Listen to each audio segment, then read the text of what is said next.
Child maltreatment is very prevalent in Greenville. In fact, Greenville County has the highest rate of child maltreatment in South Carolina.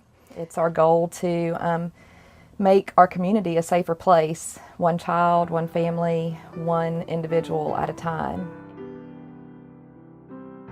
The Greenville Rape Crisis and Child Abuse Center is celebrating our 35th anniversary this year. We've been in Greenville County for 35 years, started out as a grassroots organization. We now are one organization with three very distinct programs. We have the Prevention Education Program, the Rape Crisis Program, and the Children's Advocacy Center.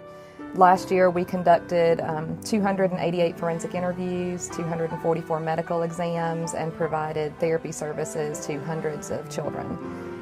Most of the children that we see have been sexually abused, but we also see children who've been physically abused, neglected, or have witnessed traumatic events.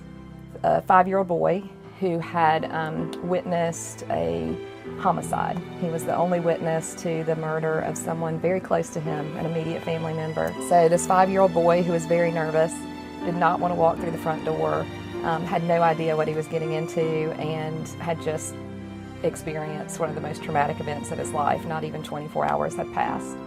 And he was here to see me for a forensic interview. And we start our conversation in the waiting room, which is very similar to this room. There's a train table there and some trucks and other things. And we started our conversation there.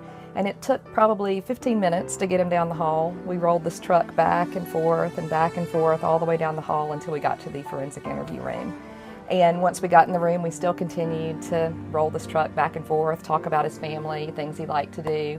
And eventually he told me the details about what he had seen and what he had witnessed. And he did this all while rolling a truck and playing, not crying, not screaming. And law enforcement and DSS were able to get the information that they needed, were able to make the arrests that they needed to make. And this was all done here in a very child-friendly atmosphere. You know, we have the words crisis and child abuse in our name, and those words sound so scary.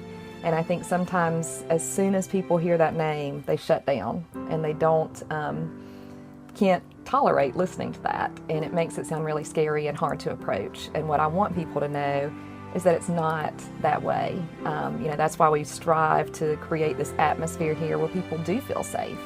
Without the United Way, we absolutely could not keep our doors open.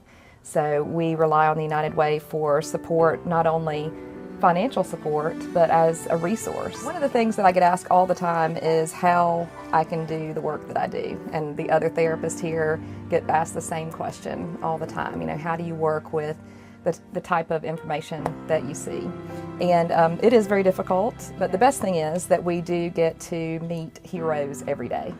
That's one of the things that we tell all the children that come here is that they're heroes. Not only because they told someone and stopped whatever it was that was happening to them, but they've also prevented future occurrences from happening to other people.